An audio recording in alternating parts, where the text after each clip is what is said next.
السلام علیکم ورحمۃ اللہ۔ 5 عورتوں کو نیند نہیں آتی۔ حضرت محمد صلی اللہ علیہ وسلم نے فرمایا، ان 5 عورتوں کو رات کو نیند نہیں آتی۔ وہ 5 لوگ یہ ہیں۔ نمبر 1، بسم اللہ الرحمن الرحیم۔ ناظرین، کیا آپ کو رات کو سوتے وقت اکثر کروٹیں بدلنا پڑتا ہے؟ تو اس کی وجہ جو بھی ہو، مگر اس کا نتیجہ جلد موت کی شکل میں بھی نکل سکتا ہے۔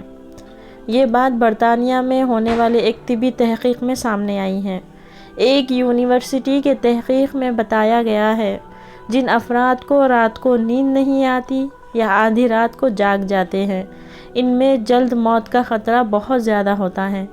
اس تحقیق میں 5 لاکھ درمیانی عمر کے افراد کو شامل کیا گیا تھا اور دریافت کیا گیا کہ نیند کے مسائل سے 2-4 افراد، بالخصوص ذیابیطس ڈائبٹک کے مریضوں میں اس کے نتیجے میں کسی بھی وجہ سے موت کا خطرہ 87% تک بڑھ جاتا ہے۔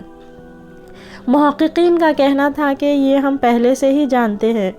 نیند کی کمی اور خراب صحت کے درمیان مضبوط تعلق موجود ہے، مگر نئے نتائج چونکا دینے والے ہیں۔ انہوں نے کہا، ڈاکٹروں کی نیند کے مسائل کو بہت سنجیدہ لینا چاہیے تاکہ ان میں خطرے کو کم کیا جا سکے۔ ان کا کہنا تھا کہ ڈائبٹک سے ویسے ہی مختلف امراض سے موت کا خطرہ 87% تک بڑھ جاتا ہے، مگر ایسے مریضوں کو بے خوابی یا نیند کے دیگر مسائل کا سامنا ہوا، ان کے لیے یہ خطرہ 87% تک بڑھ جاتا ہے۔ اس سے قبل 2019 میں کیلیفورنیا یونیورسٹی کے ایک تحقیق میں بتایا گیا تھا کہ محض ایک رات کو کم سونا بھی ذہنی بے چینی، خوف اور اعصابی خلل کا خطرہ 30% تک بڑھ جاتا ہے۔ طبی جریدے جنرل نیچر ہیومن بینگ ہائر میں شائع تحقیق میں محققین کا کہنا تھا کہ ہم نے گہری نیند کا ایک نیا فائدہ دریافت کیا ہے، جو رات بھر دماغی کنکشن دوبارہ منظم کرکے ذہنی تشویش اور بے چینی کو کم کر دیتا ہے۔ نیند کی کمی سے ذہن بوجھل ہوتا ہے اور مختلف مسائل کا شکار ہو جاتا ہے، جبکہ زیادہ سونا حالت کو بہتر بناتا ہے۔ ناظرین، آئیے اب بات کرتے ہیں ان عورتوں کے بارے میں جن کو رات کے وقت نیند نہیں آتی۔ حضرت محمد صلی اللہ علیہ وسلم نے فرمایا، 5 عورتوں کو نیند نہیں آتی۔ وہ 5 عورتیں کون سی ہیں؟ جاننے کے لیے ویڈیو کو مکمل ضرور دیکھیے گا۔ ناظرین، آئیے جانتے ہیں ایسی 5 عورتوں کے بارے میں جنہیں رات کو نیند نہیں آتی۔ نمبر 1، جو کسی کے قتل کا ارادہ کرتی ہو۔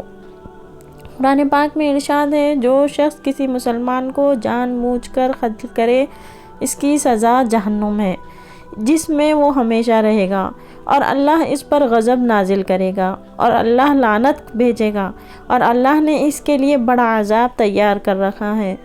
اسی وجہ سے ہم نے بنی اسرائیل کو یہ پیغام لکھ دیا تھا کہ جو کوئی کسی کو قتل کرے، جبکہ یہ قتل نہ کسی اور جان کا بدلہ لینے کے لیے ہو اور نہ کسی زمین میں فساد پھیلانے کی وجہ سے ہو، تو یہ ایسا ہے جیسے اس نے تمام انسانوں کو قتل کر دیا، اور جو شخص کسی کی جان بچا لے تو یہ ایسا ہے جیسے اس نے تمام انسانوں کی جان بچا لی۔ مطلب یہ ہے کہ ایک شخص کے خلاف قتل کا یہ جرم پوری انسانیت کے خلاف جرم ہے، کیونکہ کوئی شخص قتل ناحق کا ارتکاب اسی وقت کرتا ہے جب اس کے دل سے انسان کی حرمت کا احساس مٹ جاتا ہے۔ ایسی صورت میں اگر اس کے مفاد یا سرشت کا تقاضا ہوگا تو وہ کسی اور کو بھی قتل کرنے سے دریغ نہیں کرے گا۔ وہ اس طرح پوری انسانیت کا اس کے جرمانہ ذہنیت کی ضد میں رہے گا۔ نیز جب اس ذہنیت کا چلن عام ہو جائے تو تمام انسان غیر محفوظ ہو جاتے ہیں۔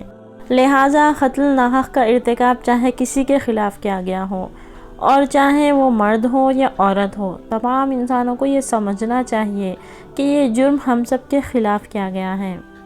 نمبر 2، جس کے پاس مال و دولت ہو اور اسے کسی پر بھروسہ نہ ہو۔ ناظرین، اکثر عورتوں میں یہ بخیل پن پایا جاتا ہے کہ وہ یا تو ہر کسی پر بھروسہ کر لیتی ہیں اور بیوقوف بن جاتی ہیں، لیکن جب اسے کہیں پر بھروسہ کرنا پڑ جائے، وہاں بھی اپنی بیوقوفی دکھاتے ہوئے ناسمجھی کا مظاہرہ کر جاتی ہیں، جو اسے بہت نقصان پہنچا جاتا ہے۔ ناظرین، مرد ہو یا عورت، تاریخ کے ہر دور میں ایک سے بڑھ کر ایک دولت مند گرِ ارض پر نمودار ہوا، اور گردش ماہ و سال کے بعد مٹی کا ڈھیر بن گیا۔ اس کے باوجود حضرت انسان سمجھنے کے لیے تیار ہی نہیں۔ دولت کے انبار پانے کے بعد صرف پیغمبر اور اولیاء ہی استقامت پر کھڑے نظر آئے، ورنہ زیادہ تر دولت نے انسان کا دماغ خراب کیا اور انسان غرور کا شکار ہوا۔ اور پھر یہی وہ مقام ہے جہاں اس کائنات کا اکلوتا وارث خالق کائنات حرکت میں آتا ہے، اور پھر وہ راز رسی کو کھینچ کر انسان کو نشان عبرت بنا دیتا ہے۔ اس کی سب سے عبرت انگیز مثال قارون کی ہے، جس کے خزانوں کی شہرت ضرب المثل بن چکی ہے۔ نمبر 3، وہ جس نے لوگوں سے بہت سی جھوٹی باتیں کہی ہوں اور لوگوں پر جھوٹے الزام لگائے ہوں۔ ناظرین، یہ ہر عورت کی فطرت ہے کہ وہ جب باتیں کرنا شروع ہو جائے تو دنیا کی کوئی طاقت اسے روک نہیں سکتی، اور یہی اس کی حماقت اسے لے ڈوبتی ہے۔ عورت جب باتیں کرنا شروع کر دیتی ہے تو وہ بہت زیادہ جذباتی ہو جاتی ہے، پھر اسے جھوٹ سچ کا بھی خیال نہیں رہتا، اور پھر یہی چیز اس کی رات کی نیندیں حرام کر دیتی ہے۔ حدیث شریف میں ہے کہ جھوٹے گواہ کے قدم ہٹنے بھی نہ پائیں گے، اللہ تعالیٰ اس کے لیے جہنم واجب کر دے گا۔ جس نے کسی مسلمان کو ذلیل کرنے کی غرض سے اس پر الزام عائد کیا تو اللہ تعالیٰ جہنم کے پل صراط سے روک لے گا، یہاں تک کہ اپنے کہنے کے مطابق عذاب پالے۔ اور جو کسی مسلمان پر ایسی چیز کا الزام لگائے جس کے بارے میں وہ خود بھی نہ جانتا ہو تو اللہ تعالیٰ اسے جہنمیوں کے خون اور پیپ جمع ہونے کے مقام میں اس وقت تک رکھے گا جب تک کہ اپنے الزام کے مطابق عذاب نہ پالے۔ نمبر 4، وہ جس کی ذمہ داری زیادہ ہو لیکن اس کے پاس دینے کے لیے کچھ نہ ہو۔ کائنات کی تلخ ترین اور سفاک حقیقت کو بھوک ہے۔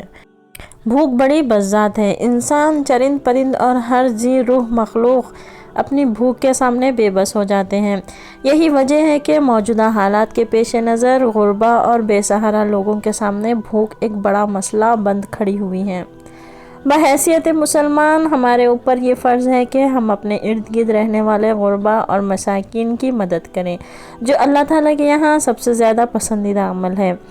ایک حدیث میں آپ صلی اللہ علیہ وسلم نے فرمایا، یہ افضل عمل ہے کہ تم اپنے بھائی کو خوشی پہنچاؤ، یا اس کا قرض ادا کرو، یا اسے کھانا کھلاؤ۔ صاحب استطاعت پر واجب ہے کہ وہ مستحقین کے مقدور بھرپور مدد کریں۔ نمبر 5، وہ جو کسی کے عشق میں مبتلا ہو اور جدائی سے ڈرتا ہو۔ کسی اپنے کی جدائی کبھی بھی آسان نہیں ہوتی۔ اس جدائی کا احساس آپ کی دنیا کو برباد کر سکتا ہے اور ڈپریشن کو بھڑکا سکتا ہے۔ وجہ چاہے کچھ بھی ہو، کچھ لوگ محبت کرنے والوں کی جدائی کو جلد ہی قبول کر لیتے ہیں اور آگے بڑھتے ہیں، لیکن کچھ کو ڈپریشن کا سامنا کرنا پڑ سکتا ہے۔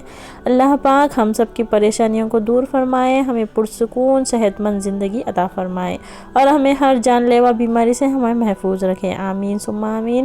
ناظرین، کمنٹ باکس میں اللہ تعالیٰ کے 99 ناموں میں سے ایک نام ضرور ٹائپ کرے۔